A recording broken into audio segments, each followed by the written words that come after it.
Hello? Hi, Hayden, my little slice of pumpkin pie. Yeah. It's good to hear from you again. That was riffing on a recent episode called Pumpkin Pie. Oh, right. Yeah, I don't really listen, so didn't pick that up. The episode we're doing today is about First Amendment Auditors. Have you heard of them?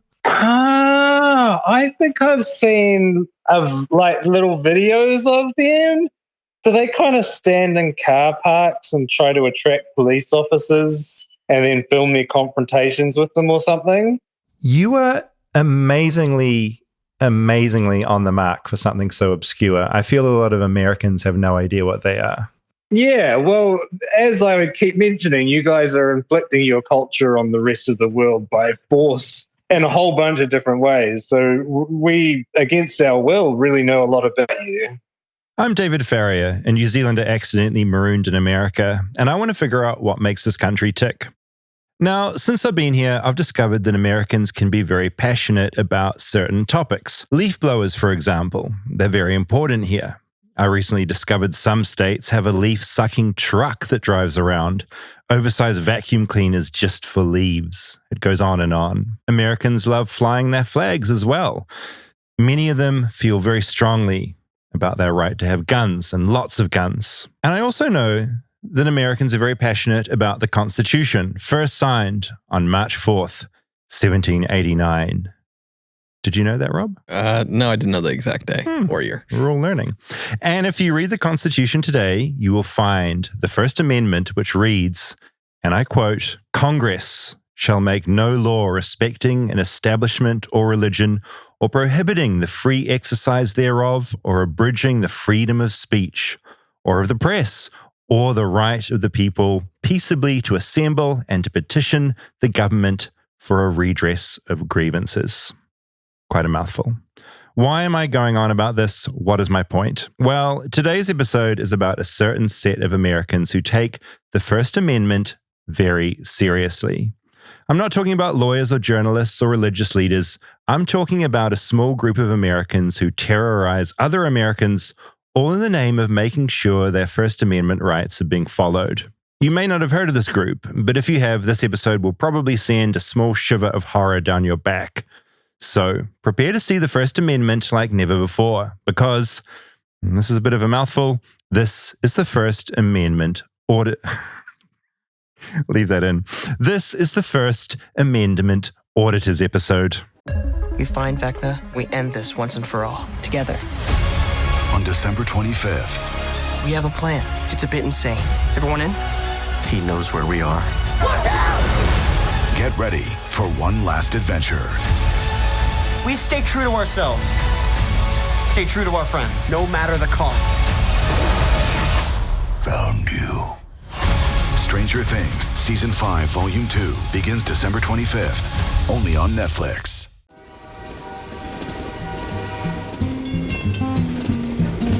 Flightless, flightless, flightless bird touchdown in America. I'm a flightless bird touchdown in America. Now, Rob, as the theme song played, you complained about me being too loud. My volume, it's increasing. Yeah. I'm an attention seeker. Yeah, your hair is now bright pink. What do you think of my new do? Looks great. I feel like your son always has wacky hair colors. He does. He's allowed to dye his hair once a year. Is that the rule? Yeah, because you can't do it all the time because it's probably expensive and messy and a lot of other things. Yes. Dye all over the pillowcase is a problem that I've encountered. Yep. White sheets, white pillowcase, night one, covered in pink. Yeah, you're a white sheets guy. To be fair, more not crisp white, more like, what would it be? Beige? Off-white? Beigey? And I've got another pair that is blue and sort of white striped. White, of course. We always associate white sheets with hotels, sort of clean hotels, Yeah. you know? But what color are your sheets? We've got some beige sheets too. They're not super light though. They're My friend Dan, for a Christmas present one year, bought me sort of regal kind of purpley sheets. And I got relentlessly mocked for them because it's just it's a very intense color to have as a sheet. It's kind of like, look at me, look at my bed in these regal colors. And real dark sheets feel a bit kind of porny. So wait, so there were like suitors and dates coming over and just mocking you? Well, no, just people see the bed. You know, Who not a sees lot your of people. Yeah, well, I mean, but people glance into a bedroom sometimes when they so visit. you keep the when I was door at your shut. house, I've glanced into your bedroom and sort of if you had regal purple sheets, I would probably give you a Natalie shit about it. Okay, what can you tell me about my room if you've glanced in it? It was a long time ago now, and also I didn't glance in it. Yeah, I'm just I making didn't that think up. so. But now I keep I that want door to. shut. I want to now desperately. We're recording this the day before Thanksgiving. That got me thinking about a topic I've been wanting to crack for a while about Black Friday sales.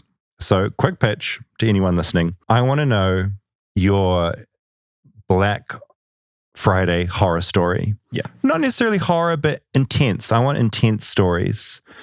Record a voicemail. What do you call it? Voicemail? Voice memo? Yeah. On your phone, or if you want to do a video, you can. Like a minute long, email it to flightlessbirdchat@gmail.com. And over on our Patreon, I'm going to pick out the best stories and put out a little, we're going to do a little piece on it over there. So again, nightmare Black Friday stories, little voice memo, voice note. Email it in flightlessbirdchat@gmail.com. Rob and I are going to go through those. Yeah, some of them will end up on Patreon. But, yes. But if we get some really good ones, there might be some follow-up conversations for a follow-up episode. Cannot wait. Our Patreon, of course, if you're on there, you already know this, patreon.com/flightlessbird. First Amendment Auditors, Rob.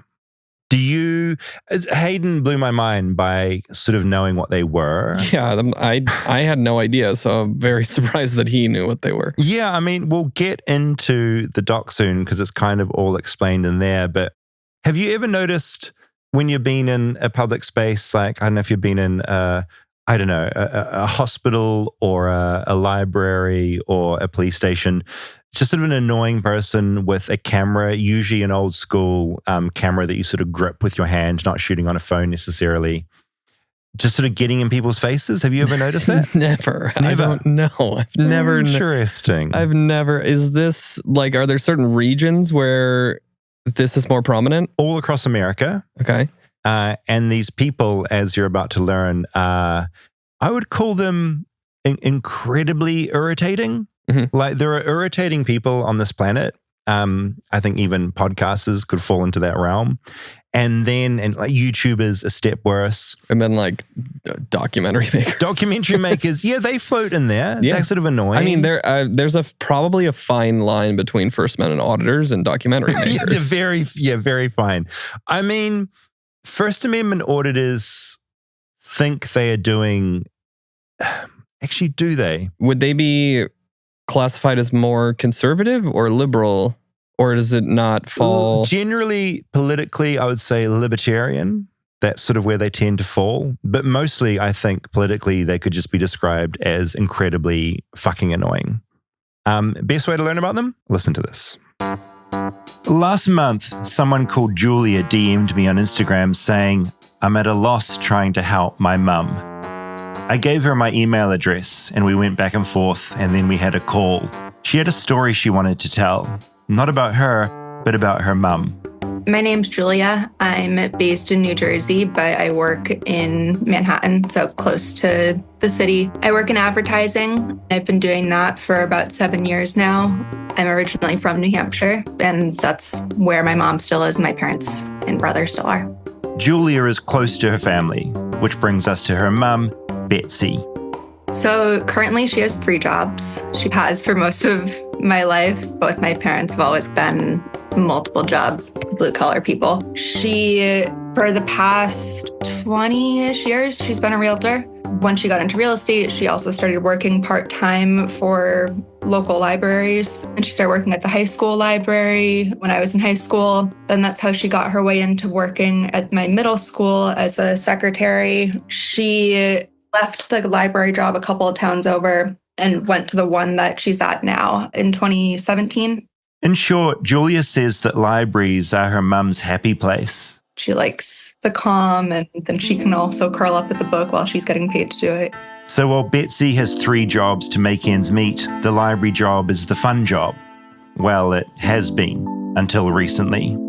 Take me back to the first time your mum told you about what was going on at her library? So I had FaceTimed her a couple weeks ago now, because this happened October 25th. Before I call her, I always check on Find My to make sure I'm not bothering her at work or if she's out and about. So I checked, saw she was home, FaceTimed her, and then realized, wait, it's Monday. Why are you home? Because she usually works Mondays. She was like, well, I might as well tell you, I guess, since you're asking. At first, Julia was worried it was a health thing, that her mum had been hiding some terrible diagnosis from her. But it wasn't that. You've lived in America your whole life. Had you ever heard of this kind of thing before? No. At this point, I should probably let her mum, Betsy, explain. But just quickly, I'd like to note that I'm sticking to first names only in this story with no specific details like towns or locations, because both Julia and Betsy would prefer to keep some privacy in all this. You'll see why as the story progresses. And also, this story isn't just about them. There are a bunch of people I've spoken to over the last year who have had eerily similar experiences all across the US. Okay, meet Julia's mum, Betsy.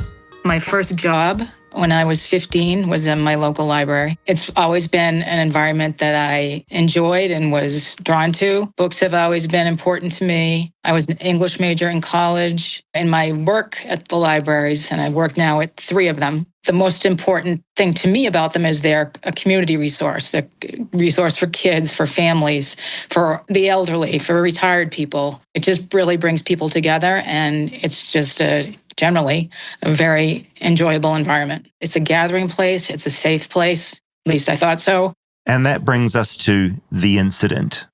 So it was a Saturday morning, quiet morning. I worked at the reference desk. And so what that entails is I do the pull list, the reserves, I do the interlibrary loans, and I oversee the public computer area. I help people with printing, with basic computer questions, that type of thing. And as I said, it was a quiet morning. There was only one person on the public computer. She was not a regular patron. She was actually from out of town. There were other people in the library, looking for books and that sort of thing, but she was the only one really near me. And it was about 10 o'clock. We'd been open maybe for an hour. I saw this person walk in the front door, and he had his iPhone on a selfie stick. And the first thing he said was, "Back to the scene of the crime."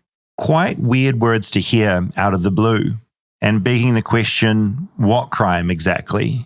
Did you think, here comes an influencer? What was there sort of the mood in the room? At first, other people didn't really seem to notice him, except for the woman at the public computers. She was looking at him thinking, well, what is this? What's going on? At some point, the man presented her with a bit of paper that he'd scrawled something on. He presented me with a handwritten piece of paper demanding my full name, my dates of employment, and my salary. This was something he scribbled on a piece of paper. And I went into the back room, and he watched me ceremoniously tear it apart and throw it in the trash. And at that point, he said I was going to be arrested. Betsy was confused. A man had come into the library, started filming, and was demanding her full name and salary before telling her she was about to get arrested for tearing up his list of demands. And he continued to be demanding for no apparent reason. He just wouldn't stop badgering her. Instead of hiding out the back like some people would, Betsy's way of coping was just to try and keep working, putting books away and just doing her job. I felt very protective of the people in there, the woman at the computers who I didn't even know, the other people in there just on a Saturday morning picking up their books or reading the paper. I really felt protective of them, and that it was my job to sort of either take the brunt from this guy or ultimately, hopefully, to get him to leave. But he didn't leave. It didn't stop. He was saying that I was the reference desk or the help desk, but I didn't know what I was doing. I don't know the laws. And he said my name over and over and over, my first name. That's all he knew. And how he knew my name, I'm not sure. I think he may have heard someone else call me that. So he was criticizing me for not cooperating with him, for not understanding what he was asking for, really just belittling me. And how did it make you feel? Trapped. I didn't know how to respond. Mostly in my mind, I was just thinking, how long is this going to go on? I never had this experience before, and it just seemed like it was endless with him videotaping me. Not sure what he was going to do with it after the fact. It was just kind of a blur, but at the same time, it was interminable. Okay, I think it's important we zoom out a little bit to try and understand what the hell is going on. In short, the man in the library was a First Amendment auditor. They're members of the public, bonded over social media and YouTube, who take it upon themselves to check that their First Amendment rights are not being infringed upon, mainly their right to film in public spaces. In doing that, they tend to focus on government buildings or public taxpayer-funded spaces like libraries and any staff present. To be more specific, First Amendment auditors are also out to provoke. A good day for a First Amendment auditor is eliciting an angry, confused response from a target. So it creates drama on camera and creates more views and revenue when they upload it to YouTube. They're just members of the public, and the worst kind too. YouTubers. Almost as bad as podcasters. That's about as much as I knew. To find out more, I turned to two experts. My name is Kristi Nickodem. I'm an assistant professor of public law and government at the UNC School of Government. I am Kristina Wilson. I'm also an assistant professor of public law and government at UNC School of Government in beautiful Chapel Hill, North Carolina. In an already confusing story, let's just make it more confusing by essentially having two Kristis entering the story. But Kristi and Kristina have written a lot about this subject. I'll link to those in our show notes. Stay tuned for more Flightless Bird. We'll be right back after a word from our sponsors. Support for Flightless Bird comes from Aura Frames. Now, I have a holiday pattern. Every holiday, I tell myself that I'll be thoughtful, I'll get all the right presents, and then the very last minute I panic, I buy a gift card or something else equally lame and unthoughtful. Whereas this year, I've skipped the panic and I've gotten a bunch of Aura Frames because I love Aura Frames. Aura Frames, you don't know, they're a digital photo frame that you can fill with wonderful photos for the wonderful people in your life. It's a really fitting gift for this show, especially. Both of us live in places that our family are not. Getting an Aura frame where you can load up with photos so that people can keep up with your life is very nice. Especially my mom has one, and we just loaded up with photos of the kids. I should be so happy with that. She gets live updates of what they're doing this week. You should start loading it up with photos of delicious pumpkin pies as well. Just throw some of them in. The other thing is we've also hooked it up to all of the other siblings. So it's got all the grandkids. That's kind of amazing. Are dumped into this. Yeah, Aura Frames rule. They have unlimited free photos and video. You just download the Aura app and it can connect to Wi-Fi. You pre-upload photos before it ships as a gift, adding to it from anywhere and any time. And you can personalize the gift, adding a message before it arrives. And also, there's a gift box included. Every frame comes packaged with a premium gift box with no price tag. You can't wrap togetherness, but you can frame it. Oh, raw. That's beautiful.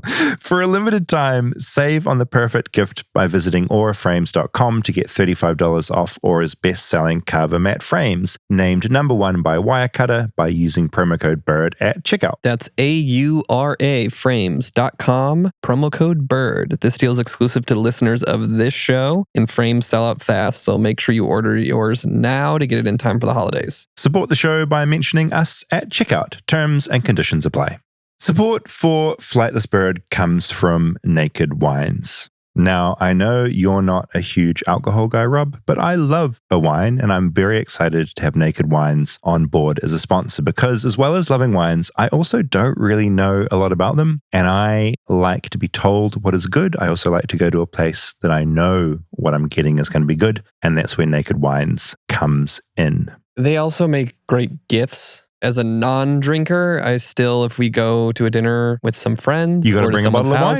You bring a nice bottle of wine for them to drink. And Naked Wine takes all of the guesswork out. They just ship you wines directly to your house. Yeah, so essentially Naked Wines is a wine club that directly connects you with the world's best independent winemakers so you can get world-class wine delivered straight to your front door. And if you use our code BIRD for the code and password at nakedwines.com, you get $100 off your first order. That's 6 bottles for just $39.99. Naked Wine brings you amazing wine straight from the winery at up to 60% less than what you would pay in store. By cutting down extra costs like middleman markups, winemakers can pass those savings directly to you without skimping on quality. I enjoy a delicious red wine, especially over dinner when it's getting colder. So I have some of those on the way from Naked Wine right now. Naked Wines has been around for over 15 years and backs over 90 independent winemakers around the world to make the wine you love to drink. Now is the time to join the Naked Wines community. Head to nakedwines.com/bird, click enter voucher, and put in our code BIRD for both the code and password for $100 off your first order. That's 6 bottles for only $39.99 with shipping included. That's $100 off your first 6 bottles at nakedwines.com/bird and use the code and password BIRD for 6 bottles of wine for $39.99.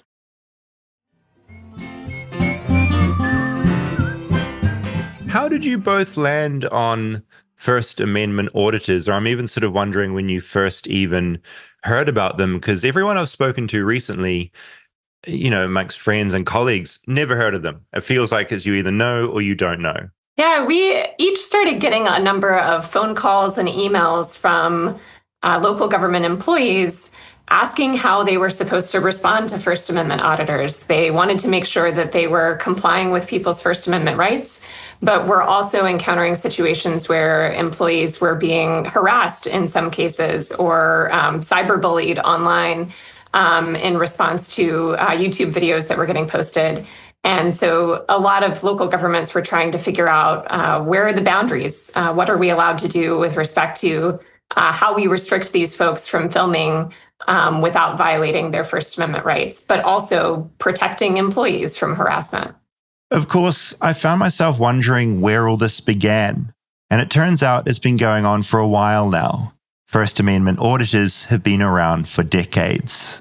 It's hard to tell exactly where and how it originated. I think it likely has roots in the cop watching movement that began in the 1990s of individuals filming law enforcement officers in public spaces in kind of an organized fashion. It seems to have its roots in that movement, but it has certainly exploded with the advent of YouTube and social media. We saw an increase in activity in local governments during the pandemic. I think as folks had sort of more time on their hands and maybe more grievances or complaints against their local government officials, they found more opportunities to go in and start filming people in local governments. But I don't know if we've seen the peak of it yet. As well as filming and provoking, all under the guise of auditing the First Amendment, First Amendment auditors sometimes take things to court. If they deem their First Amendment rights have been denied, they want to sue or to get people fired. And sometimes they're successful in doing so.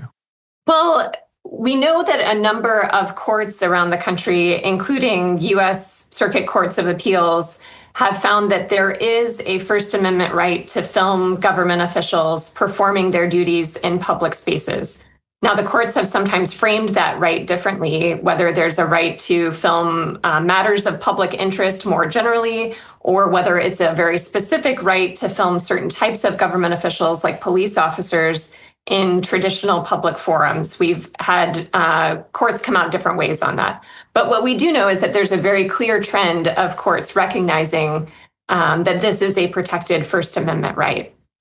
That being said, the courts also recognize we have a long history of Supreme Court case law that recognizes that in some cases, the government is able to restrict the exercise of First Amendment rights, particularly on government property.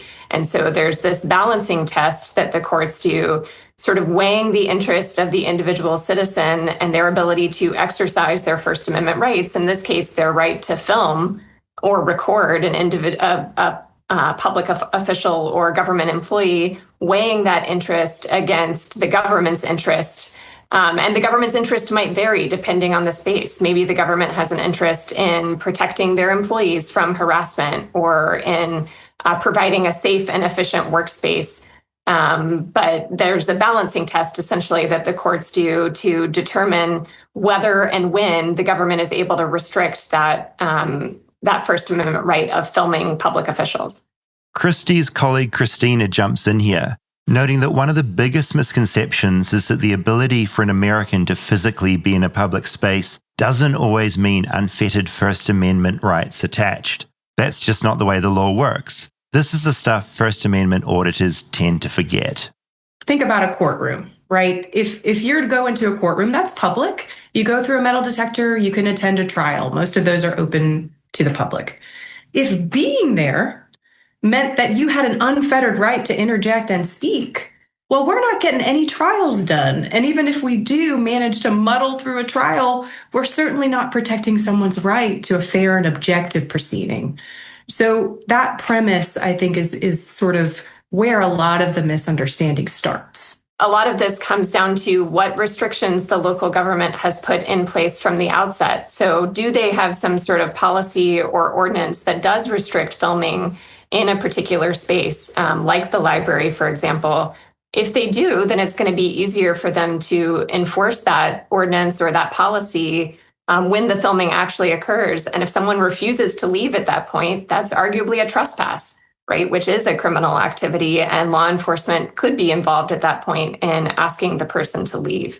But it's going to be harder in that situation for law enforcement to be involved or for the employee to feel empowered to take action if the local government doesn't have any policy or guidance around filming in those public spaces from the outset. And speaking of this, back to Betsy, trying to figure out what the hell to do as this man in a hoodie follows her around the library demanding to know her salary. At that point, I went into the back room and I called the library director for some guidance. She told me to try to treat him like an annoying 2-year-old, to try to ignore him. However, she said if he's bothering patrons, if patrons complain, then we can call the police. Luckily for Betsy, another patron did complain. Libraries are meant to be peaceful places, and the auditor was getting on people's nerves. So I said, okay, well, then I'll call the police. So I did. Big mistake. Because as soon as they walked in, there was an older officer and a younger one. The younger one almost immediately said, there's nothing we can do about this, in front of the auditor. Essentially, in calling the police in, the auditor was getting YouTube gold. Auditors love messing with cops even more than librarians, and the cops couldn't do a thing. Are you kind of thinking like they knew exactly what the situation was? They knew what this guy was up to and what their powers were in that situation? Right. It's odd, isn't it? Because it's unusual being in a situation where you're being harassed by someone and the police is sort of apparently there to help. And when the first interaction you have with the police is not very helpful, that's really disconcerting. It was, very much so. I just kind of didn't know what to do. Once they came and they confirmed that he could be in there filming, it's a public place, he can film with people without their permission. The guy was still demanding Betsy's details, and the police weren't really helping matters or shutting him down. Now, I've since learned that demanding an employee reveal their own personal information on camera is a fairly common auditor tactic. They tend to go about it by saying it's a Freedom of Information Act request, but that only applies to the federal government's records, so it doesn't apply at all in a library. But each American state does have its own public records law. And in Betsy's state, a library employee's name, dates of employment, and salary would probably be a matter of public record. But importantly, that doesn't mean someone like Betsy is required to write down or provide that information about her job on camera on demand. The auditor has to make a request to the city, to someone called a records access officer, and give them a reasonable amount of time to get the info. My long-winded point is, that shit isn't on Betsy. But in this case, the cops and Betsy didn't really know any of this. And so on it goes. There's a power dynamic going on here. And auditors, they get really overwhelming. So you presented me with that paper again and asked me to fill it out again with my full name, my dates of hire, and my dates of employment and my salary, which I did to the best of my ability. I honestly, as I said, I always loved library work. I really didn't even know what my hourly wage was. I didn't remember. It's really not what I'm there for. It gets direct deposited every week. I don't really even think about it. So I filled it out. I gave it to him. But he was there for a good total 40 minutes, just berating me, camera on me. All of this was, of course, content. The auditor Betsy had encountered, he was one of the bigger ones. He has around 2,000 audits uploaded and has around 250,000 subscribers.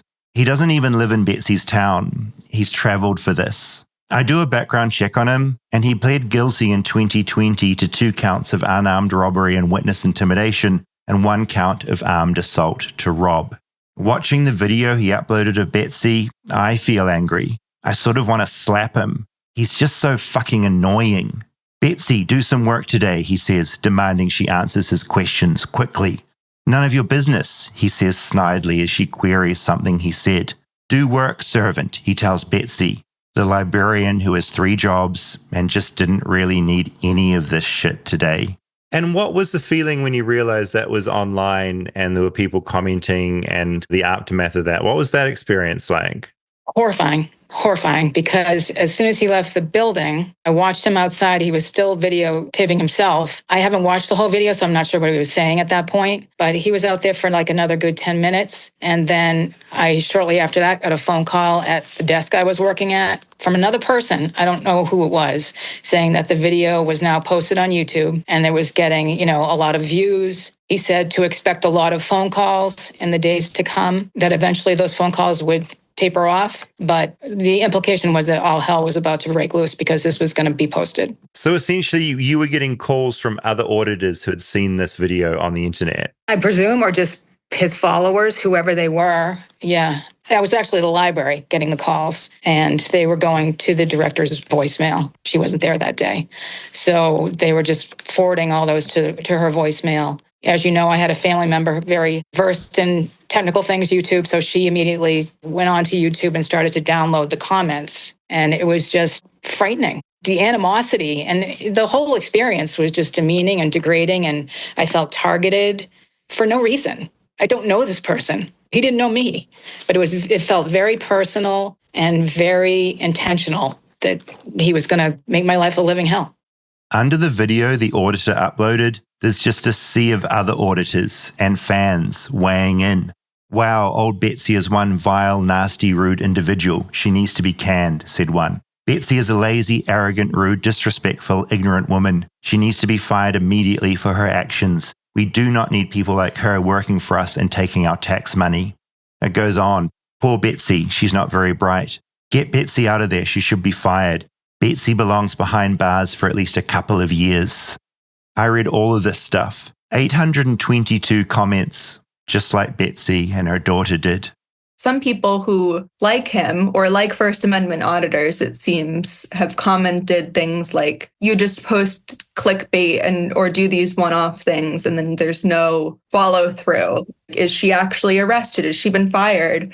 I keep seeing comments saying, is she number 39 or number 40? And I've got some context I've gotten is that there have been 40 or so people that he's allegedly gotten fired or reprimanded in some way. Right. So they're essentially out to catch these people out on some sort of catchphrase of freedom of information and the fact that they're not doing what legally they should be doing and getting them in trouble by their workplace. But yeah, then it affects things like her debating about quitting the library, her having to privatize her real estate Facebook and Instagram because she was fearful of those comments. So then it's not only impacting her emotionally, but potentially financially. And like I said, my parents are blue-collar people. My mom works 3 jobs because she needs 3 jobs, even though the library is, I think, her fun job.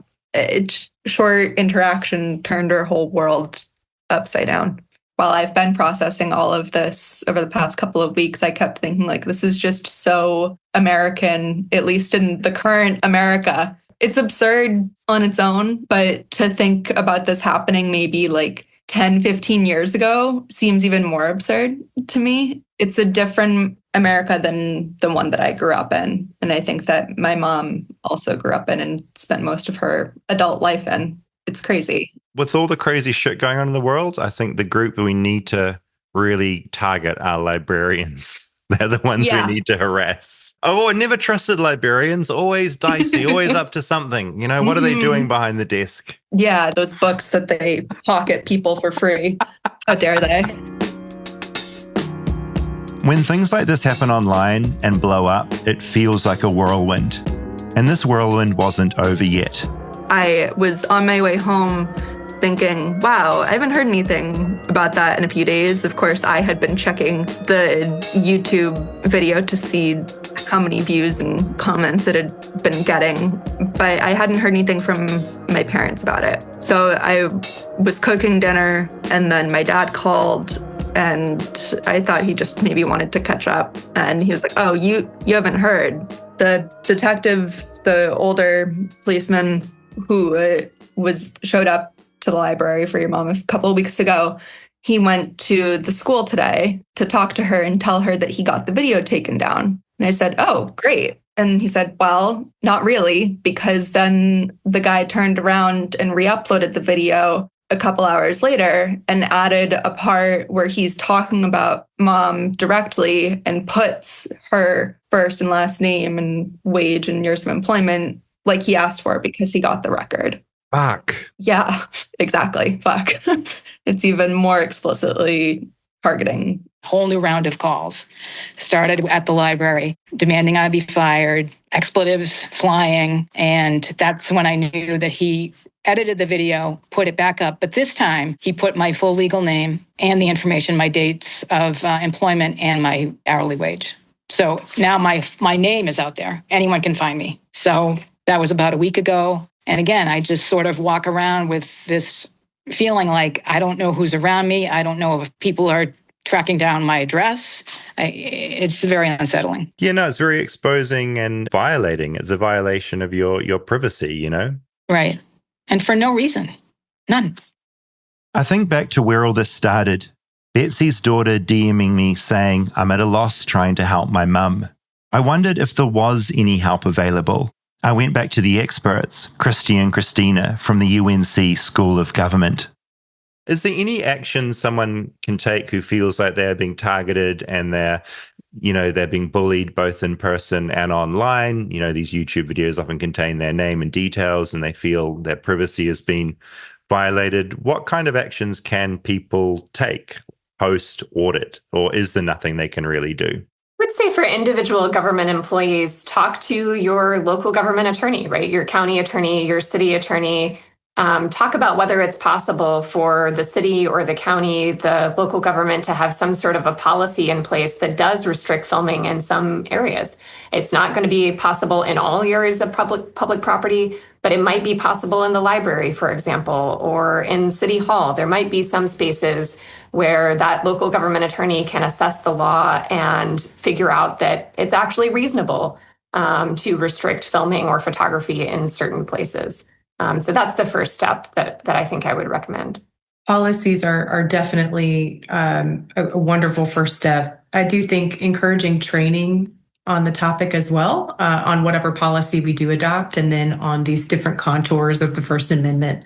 That helps training for all employees. That helps even out that perceived imbalance of power and might help when law enforcement comes, they actually have an idea of what power do I have and what don't I have. When you have an auditor who is harassing someone, you're calling them names, following them around, essentially making their job harder to do, is that up to the employer to step in and get rid of this person, or can they just keep saying, these are my First Amendment rights? I'm allowed to follow a librarian around for 3 hours, sort of insulting them in various ways. You might have instances, and we do have instances in which auditors have threatened local government employees, and communicating threats of violence is a crime, in which they have engaged in stalking or cyber stalking of government employees. When they cross that sort of line, certainly they can get local law enforcement involved. Other than that, it's pretty difficult for the individual employee to take a stand and restrict this sort of activity if their employer is not willing or has decided not to restrict it. They say if criminal lines have been crossed, threats, stalking, or cyber stalking, victims can consider pressing criminal charges. There's also sometimes the potential for a victim to bring a civil lawsuit against the auditor for things like defamation or intentional infliction of emotional distress. The problem is, these lawsuits can go on for a long time and be really hard to win and expensive, especially when you're a librarian who's just working your third job. As I wrap up my time with Betsy, I just feel really bad for her. This whole thing is just so endlessly bleak and undeniably stupid. These auditors aren't out catching police corruption or government officials laundering money. They're out bullying librarians. I'm only a part-time employee there. That's not my main job. I'm a part-time employee. I've worked there for 8 years. I work between 8 and 12 hours a week. So I'm not there that often. But when I am now, I obviously feel quite a bit of anxiety. And I also feel, misplaced or not, I feel some guilt for causing this for the other employees because they're the ones dealing with the calls and everything else that's come along with this through no fault of their own. And I keep replaying in my mind, what could I have done differently? How could I have handled it differently while he was there? Now, I wish that I had said nothing and tried to ignore him, but it's very difficult to do. He was saying things that were provocative and, as I said, demeaning, degrading, in an attempt to get me to respond, and he succeeded to a degree. No, them, from what I can tell, they're the masters of provocation. It's like being back at school with a bully, which you just doesn't happen when you're an adult. It's a really weird out-of-body thing. Very, very weird. Very strange. I've never experienced anything like it. Even as a child, I was never bullied like that. So it was just totally foreign to me. And as I said, I wish I had done things differently, but I had no experience with it. So I did the best I could at the time. She's been back to work at the library once already. She found it stressful. Betsy feels worried. She's read all the YouTube comments under her video, the old one and the re-uploaded one. And she's heading back for another shift tonight. I have a clear view of the main entrance. When someone comes in, I immediately snap and look that direction because I don't know. I don't think it'll be him, but I don't know who follows him. I don't know who works with him. I don't trust people walking in anymore. Just was the uncertainty of it all. Like, how long was he going to do this? Was it going to escalate to something else? Were there more people coming? I just didn't know. And I did feel unsafe. And I still do, as I said, because now he's exposed me. He's handed my information out to the public. I believe he has, over 100,000 followers. I don't know what their state of mind is. The unknowns are very concerning. I wish her luck and say I'll check back in on her. And not long after, I get a message. It makes me feel better, then worse. Hello, David. I want to express my appreciation for you speaking with me. I'll admit I was a little hesitant to rehash the experience and relive the trauma and anxiety caused by it, but I actually found it helpful. One other thing I thought of after the fact, at least I don't think I mentioned it, the auditor, in a recent phone call to the library director, implied he would be attending the next trustees meeting. I presume his intention there would be to call for my firing. I'll keep you posted. Thank you again, Betsy.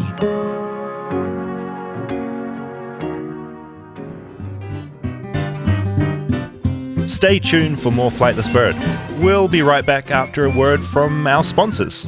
Support for Flightless Bird comes from Quince. Now, Rob, it is getting incredibly chilly and cold in the mornings at the moment, and as the holidays are approaching, it's getting colder and colder. This is why I need my wardrobe to work for this cold weather. I want stuff that looks sharp, feels good, and that I reach for, and that is warm, and that's why I go with Quince. Plus, it makes gifting easy when everything's worth keeping for yourself. Yeah, I just got a nice jacket from Quince, and it's been rainy and cold in LA, which does not happen often. And I got it for our holiday trip, but because it's been so cold here, I got to wear it out around LA too. God, I just got a Mongolian cashmere sweater. It's my first ever Mongolian cashmere sweater. I'm enjoying that as well. This is going to maybe TMI, but I wore my sweater to bed the other night because it was so freaking cold and I slept so good. I felt like I was wrapped up in a little sleeping bag. And by partnering directly with trusted factories that maintain high standards for craftsmanship and ethical practices, Quince cuts out the middlemen and markups. That means premium quality at half the cost of other high-end brands, so you can give luxury pieces without the luxury price tag. Yeah, and they have all sorts of items. They've got denim fits that feel good, same with pants and chinos, outerwear that's really solid, down jackets, wool, leather coats that keep you warm. I got a puffer jacket from there last year and a pair of jeans. If your cashmere beanies, scarves, gloves that won't wreck your wallet. Keep that little noggin warm with a little beanie. Get your wardrobe sorted and your gift list handled with Quince. Don't wait.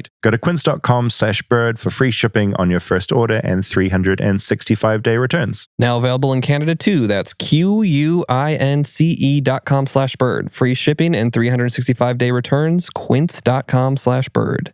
This episode is sponsored by BetterHelp.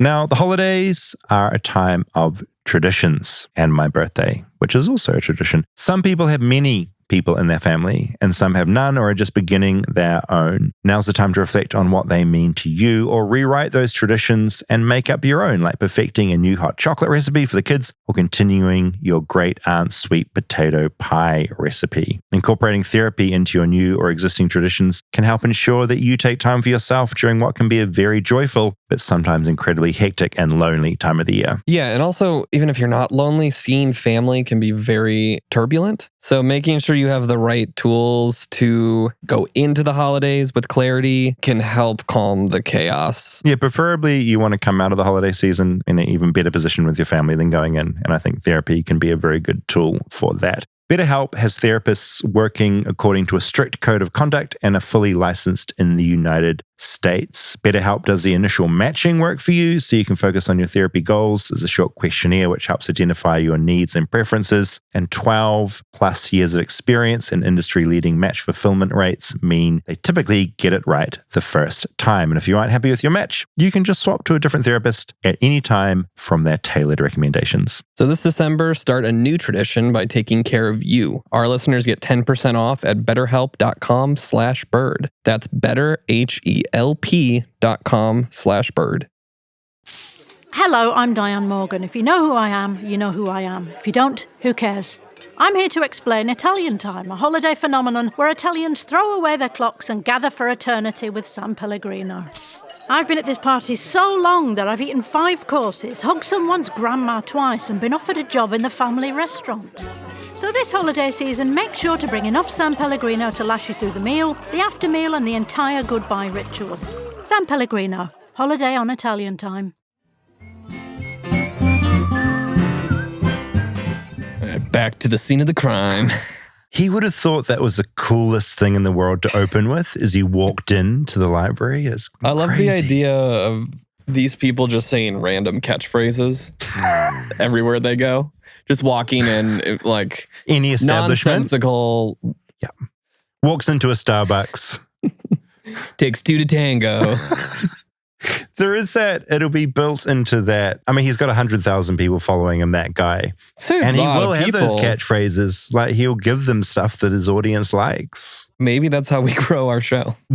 Should we pivot to becoming First Amendment auditors? That was my question to you during this. Was if this appeals? Yeah. And you are now a First Amendment auditor? I was trying to think. I think from the few of these accounts I've watched of other auditors, they all seem to be, maybe this is me, incredibly narcissistic, very, very needy of other people's input. Yeah. These are all things that I also need, but also just assholes, which I like to think I'm not.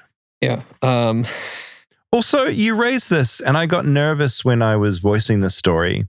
Am I saying librarian in a really weird way? You didn't right there. I don't know. I'm not going to call you out on because I got very concerned when I was librarian, library. I think you're sometimes missing the R. I think I am. The first R. Yeah. Library. I'd like to apologize. Librarian. Do not email flightlessbirdchat@gmail.com telling me about my butchered use of the word. So they're only targeting public workers? Yes. So it's not people in public. You've seen them in person? Yeah, I've seen someone doing this. I've only seen it once, and it was outside a library. And it You're was just doing your American someone, accent. no, just someone selfie stick. Mhm. They were sort of doing their little rant before they're about to go inside. But you heard enough of the rant that it couldn't have just been like a tourist with a selfie stick? It was a First Amendment auditor. Oh. I've heard about them before, and I've been wanting to get into this topic for a while. And then when Betsy's daughter Julia reached out, I was like, this is great. We can just do a case study, because how it played out for her, for Betsy, is pretty much how it plays out for everyone. Yeah. It's just this really weird thing out of the blue. You don't really know what's happening.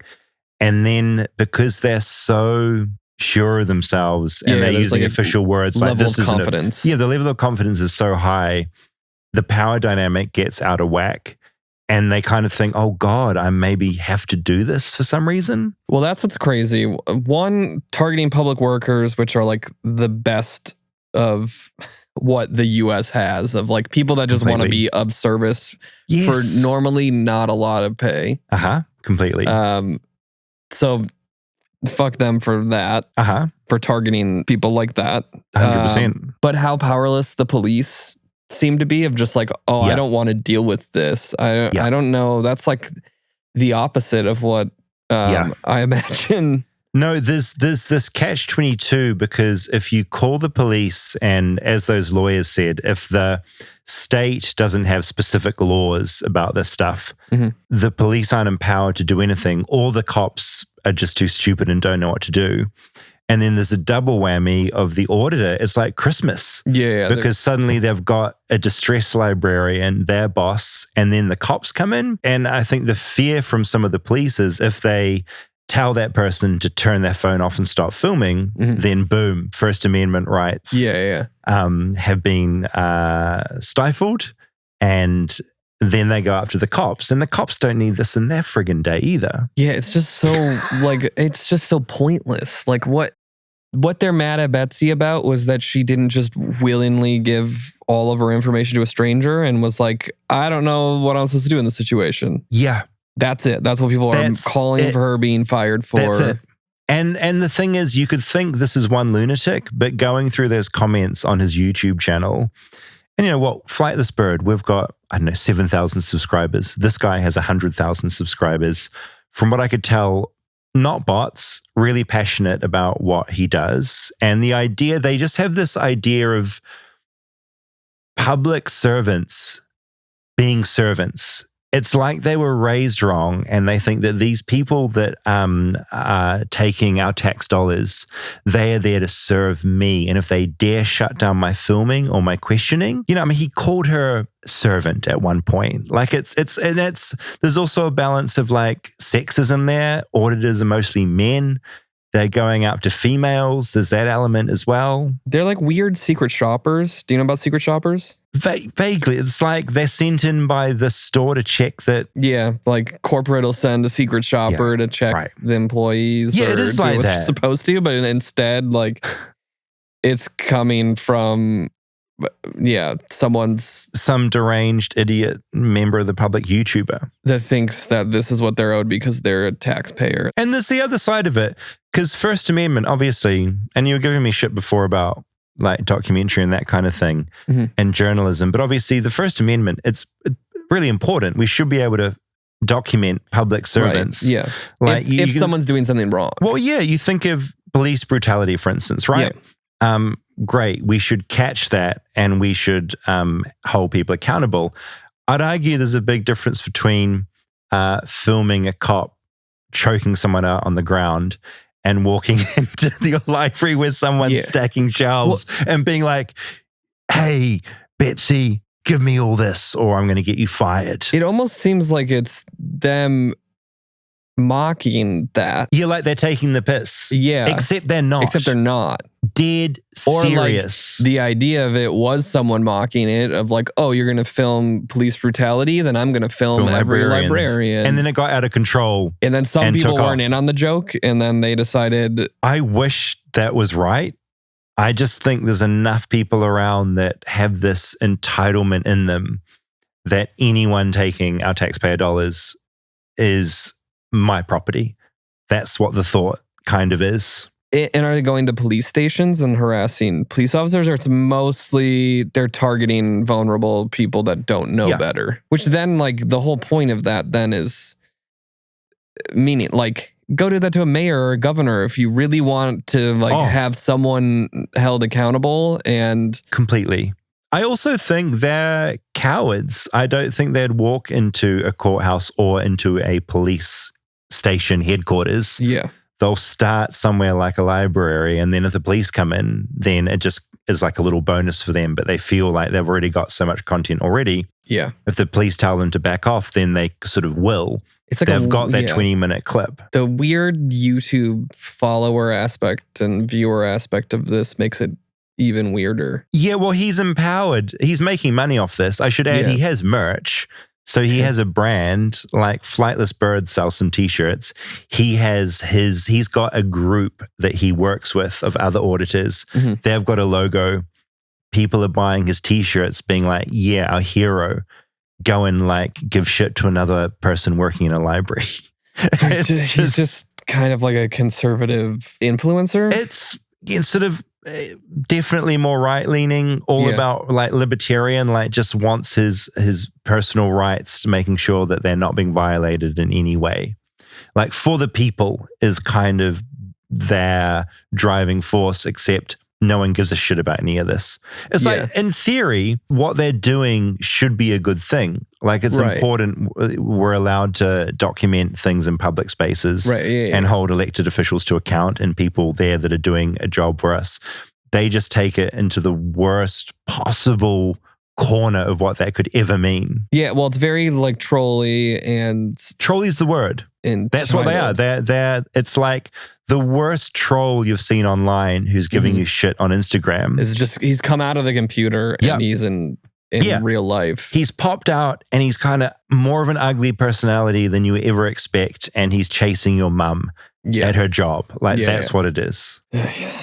So I think the main thing to know if you are being harassed by one of these people is don't let that power dynamic kind of take over. Like realize you don't owe them anything. Yeah.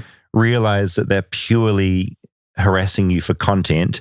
And if you just remain calm and bored and kind of treat them like a 2-year-old who's like just shat themselves in your library, like you're not going to take that 2-year-old particularly seriously. You'll just be like polite and sort of ignore them and let their mum deal with them or father, and just don't. Betsy did something that she regrets in hindsight, and that she tore up the request. Yeah, she engaged. And that just activated him. Yeah. She should have been like, I don't need to give you this. I'm going to have my job. You have a nice day. And as he continued to harass her, hard to do when you've got a selfie stick in your face, but just ignore. Well, I mean, also though, they're probably not going to target the people that will ignore. They're going to target the vulnerable employees that are like, oh, I can get under this person's skin. Yeah. And they don't know better. Yeah. They don't know about this. Yeah. And as you said, I'm going to catch them. Yeah, they are. Troll is the word. They're the master troll, and they'll find a way to. I think probably if a First Amendment auditor was doing it to me, for all I'm preaching about being calm, I would be shitty and give them some annoying content for their YouTube channel. Yeah. And then, are you a public library guy? I love them. Mainly because if people can't find any of my documentaries, I just remind them your library probably has it. Like they have amazing collections of films and docs, all for free. On VHS? All on VHS, yeah. DVD? No, DVD and Blu-ray. Wow. It's an amazing resource. You know, I was a big fan in the old days of like video stores, which are mostly gone now. Mm-hmm. But yeah, I think I love the smell of them. I love the people that work there. I love what they stand for. I think we're kind of forgetting that they exist. Yeah. But you know, I'm 42, so maybe I'm sort of stuck in an era where they really meant something to me as like escapism and getting whatever I wanted. No, I agree. I mean, I have very vivid memories of libraries that I went to as a kid, and we still take the boys to the library and pick out children's books. I mean, we have one right down the street. Yeah. Do you know about the Mariko Aoki phenomenon? Is this where you need to piss desperately? It's the sudden urge to poop in a bookstore or a library. I have heard about this. Explain how this works exactly. I think it's just you go into a place with a lot of books like that. I don't know if it's like the smell or I've experienced it. I think we experienced together. We were in Utah for a live show a long time ago, and we went into this very overwhelming secondhand bookstore. Yeah. And we both, I think, looked at each other and were like, uh-oh. What's going on? I think that's where we might have first talked about it. Yeah. Like 4 years ago. For me, it's this mental thing you get where there's so much I want to see and do, and it's so overwhelming. Your brain and bladder panics, and it's like, oh no, I'm going to shit myself if I don't go now. I don't think it's that. Or is it the smell? I think it's a chemical thing. Like, I think it's a smell, at least for me. Yeah, but why? What's the evolutionary thing where that becomes the thing we've evolved to do? I mean, and it's obviously common enough that the Japanese have a phrase for it. Yeah. I would love anyone that has more information on this. Please. Flightlessbirdchat@gmail.com. Yeah. Oh no, I shat in many a border store when they were open. What's the other big Barnes chain and Nobles. here? Barnes and Noble. I have very vivid. I remember the Barnes and Noble's bathrooms. Yeah, always in a big bookstore, I'll think like, where's the cafe? Because that's where the bathroom will be. Mm-hmm. Yeah, and often there's a queue. I love a bookstore too, because it is a weird, like, you go and do that and then you're fine and you can keep browsing. And you carry on. Yeah. Yeah. I have a friend in New Zealand. He'll try desperately not to use the bathroom at his house or in the office. So whenever he would visit me, straight to the bathroom. Like he wants to, I think, basically keep his bathroom as clean as possible and use other people's instead, which I always found sort of makes sense. I've heard but also opposite. quite annoying. And my sister, I think, for a while, would not do a bowel movement outside of only the home. Yeah. Interesting. What's my toilets? We've done sort of a toilet episode about American toilets and stalls and things. I've been thinking about something interesting that's happened to me recently, where I used to be too shy to urinate at a urinal in front of other men. Mm-hmm. I've realized it's gone. It's just gone. And I don't know whether it's, is it a newfound confidence I've found in America? Is it that I don't give a shit anymore? I'm getting old and it's just like, whatever, what's here is here. Mm-hmm. I think I originally got scared because I was homeschooled till I was 11. And so having my penis out in front of other people was like a shock. Yeah. But it just wore off. I don't know why I'm telling you this, but that's what podcasters do. We overshare and that's what we do. Because I don't disagree. I don't love it. But if there's urinal dividers, it's fine. Agree. There are some bathrooms, I think the Wrigley Field where the Chicago Cubs play. Yeah. They just have a trough with ice. Oh. That is just like everyone goes up to it. No. Yeah. Just quickly, why is the ice there? Is it to keep the smell down? I think it's smell related. Yeah. Uh-huh. This is reminding... And maybe splash too. Reminds me, I don't know where I heard this. I heard a story about someone accidentally washed their hands in like a urinal one time. It was maybe like an icy urinal because they thought it was that and not the actual. So yeah, I'm not a fan of that. No, but you'd do it, or would you not be able to? I think I've done it, but yeah. Yeah. So what's the technique? You whistle, don't you? And then like people, when you whistle, you go full pants down like a toddler. Just down trowel everything. Straight down. First Amendment auditors and urinals. If you have any feedback, flightlessbirdchat@gmail.com. I will follow up with Betsy to find out whether things tapered down. It sounds like he was still very keen to get her fired because, of course, on YouTube, he wants the sequel to the story. Like he's got an audience waiting for more.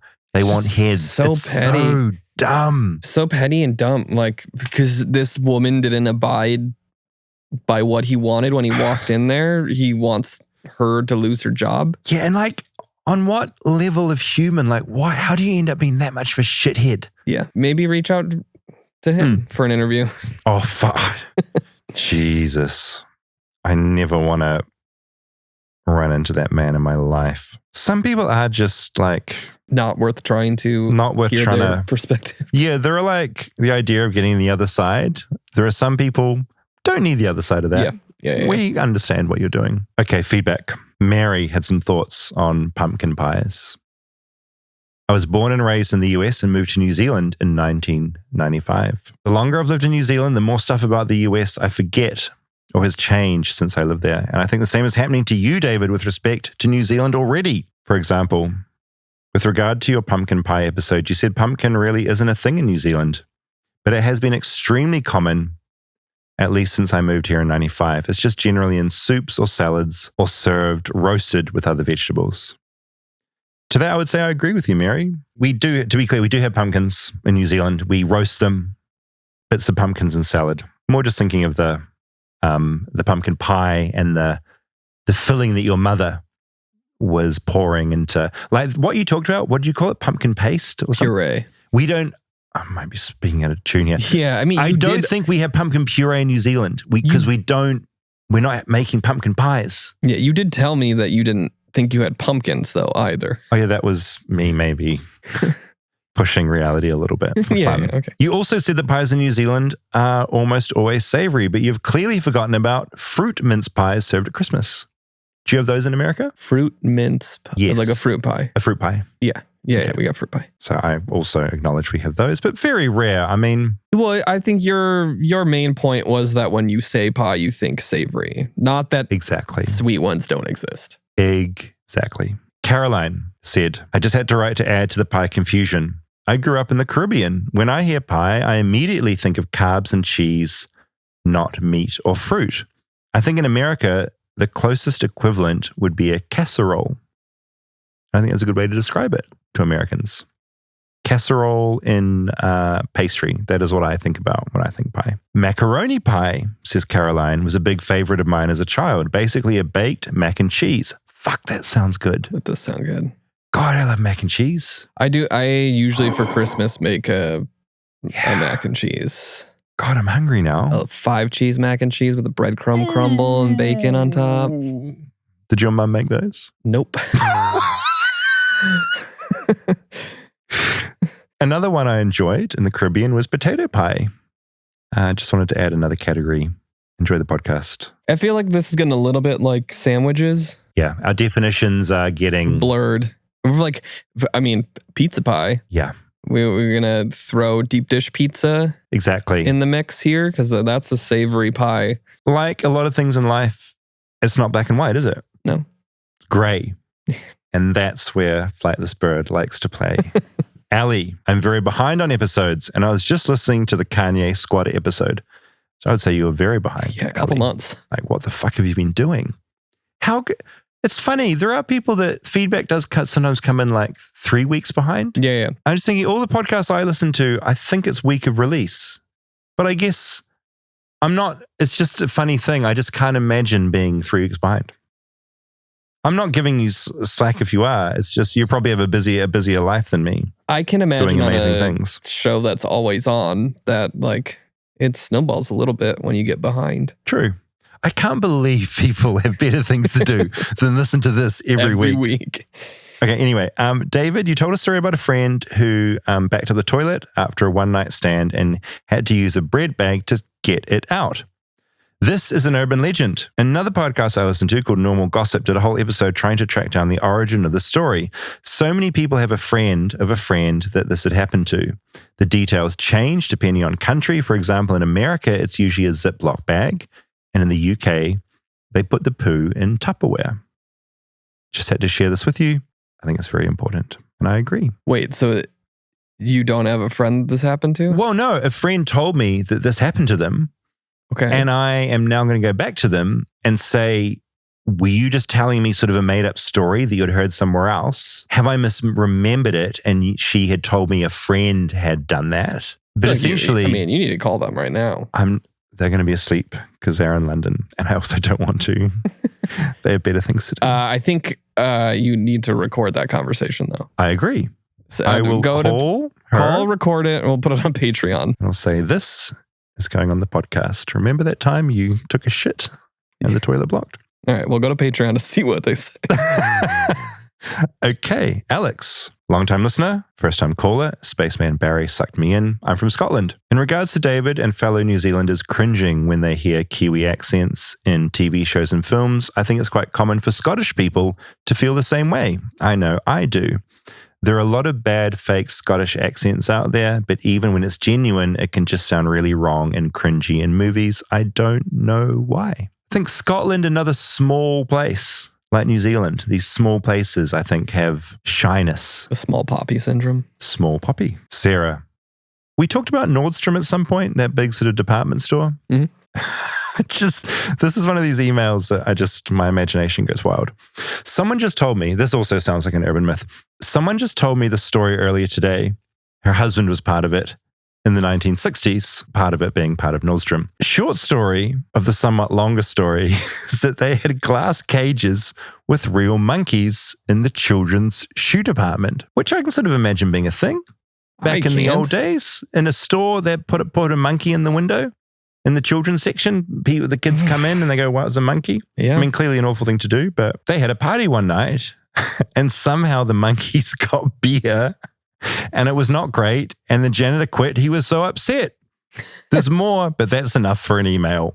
To which point I say, no, tell me more. Yeah. This is an example of an email. Give me 3 pages on the monkeys that got loose at Nordstrom, got beer, and then somehow the janitor got fired. Well, and if a friend's husband, we need to talk to him. Yeah, so Sarah, who wrote in, get that friend's husband, sit him down, and quiz him about it. And flightlessbirdchat@gmail.com. I want the whole story about the monkeys at Nordstrom. I guess at that point in time, people were doing weird stuff for publicity. They were. Marketing. The White Sox had this guy, Comiskey, that ran the team. Mm-hmm. And he would do weird stuff all the time. Just like publicity stunts. Right.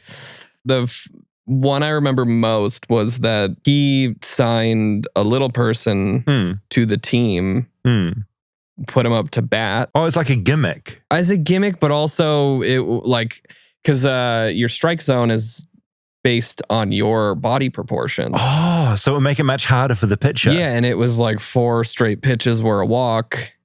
And then I think they had to make it a rule that you couldn't, a height requirement. That's fascinating. But I think he was doing all sorts of crazy things like that. Yeah. Well, I think there were less socially and certainly in regards to chimps and Nordstroms, ethical? Just less rules and ethics, right? Yeah. It's put the monkey in the store, dress it up, make it smoke a cigarette. Yeah. Well, and I think famously a lot of minor league baseball teams do crazy things like that to get people to come out to games. Yeah, gotcha. And this sort of ties in, maybe unrelated, but some of the minor leagues do crazy promos to get people on board. That's what you're talking about? Yeah, that's still a thing. Yeah. Well, John Oliver did a whole thing on it where he took over a team and... Oh, man. So he beats me to fight this for a topic sometimes, that guy. He's very good at what he does. Okay, Lauren, I enjoyed this email. It's very detailed. I'm going to shorten it a little bit. We talked about our chewing sounds and how we tried to avoid doing them in the pumpkin pie episode. Lauren says, as one of the many misophonia.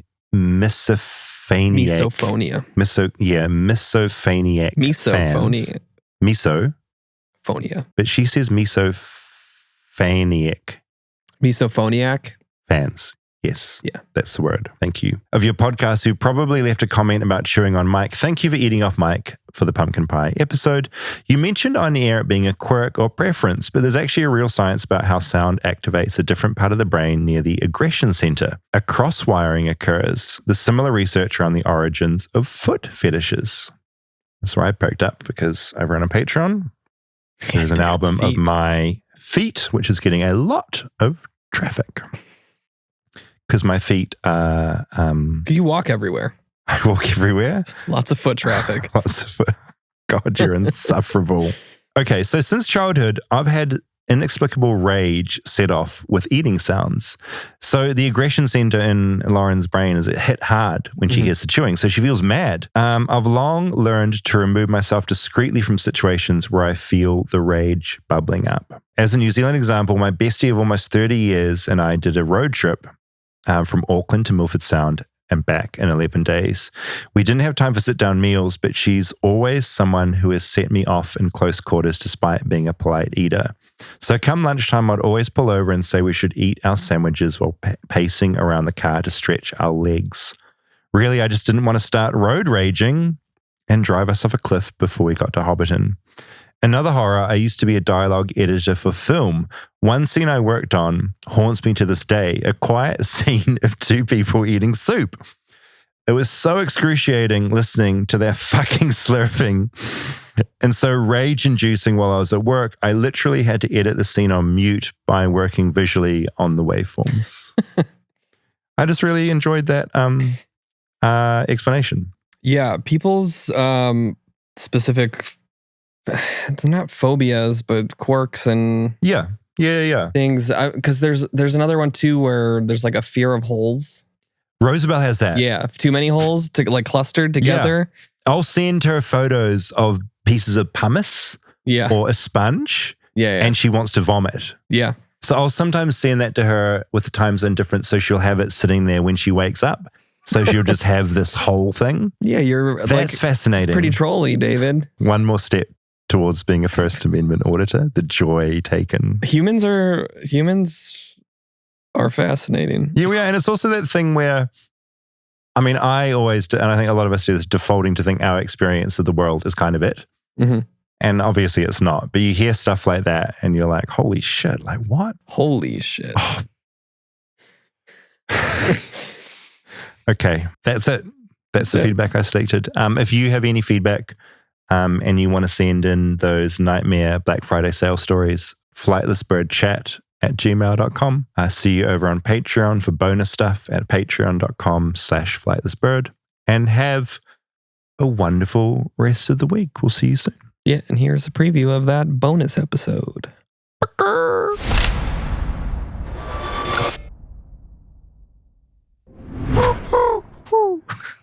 That's a good one. On this Patreon episode, I thought we would sort of go a little bit behind the scenes and go through some of the pitches that we got through the Flights of Fancy submissions and also go through some of the new submissions that you guys have given us. Would it be fun to go through upcoming episodes? Oh, I think we should. The next installment of the Nest Sessions. Which I'm incredibly excited about. Do you want to talk a little bit about what we can expect? It was a lot. It was a lot. I was going to get... But I've always wanted to do some sort of music show. Oh, clearly. As in your bones. Just get an excuse to have a band I love come play for us. Oh, it's like a private show. It's incredible. Why wouldn't you do it? I'm now going to jump over onto our Flights of Fancy submissions. Kind of want to run some by you and just see what jumps out at you. I've highlighted some. US military culture, someone submitted. Emergency services in the US. Summer camps. Credit scores. I'm an emergency medical helicopter pilot. Leaf peeping. Do you know what the fuck this is? No. Say what you like about Americans. They are the best storytellers on the planet.